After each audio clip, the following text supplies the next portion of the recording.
بسم اللہ الرحمن الرحیم۔ السلام علیکم ورحمۃ اللہ وبرکاتہ۔ سلسلہ 40 حدیث میں خوش آمدید۔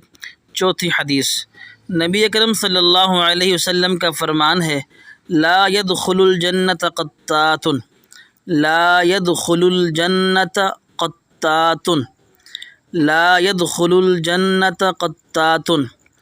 نبی کریم صلی اللہ علیہ وسلم کا ارشاد گرامی ہے، جنت میں چغل خور نہیں جائے گا۔ اس حدیث مبارکہ میں نبی کریم صلی اللہ علیہ وسلم نے چغل خوری یعنی لوگوں کے درمیان بگاڑ پیدا کرنے کے مقصد سے باتیں کرنے والے کو، باتیں پھیلانے والے کو سخت ترین سزا کی وعید سنائی ہے کہ وہ جنت میں ہی داخل نہ ہوگا، یعنی اول طور پر وہ جنت میں داخل نہ ہوگا۔ اس کا سزا بھگتنے کے بعد، یہ اس کا اتنا بڑا گناہ ہے کہ اس کی سزا بھگتنے کے بعد ہی جنت میں داخل ہوگا، کیونکہ اس نے لوگوں میں فساد پھیلایا۔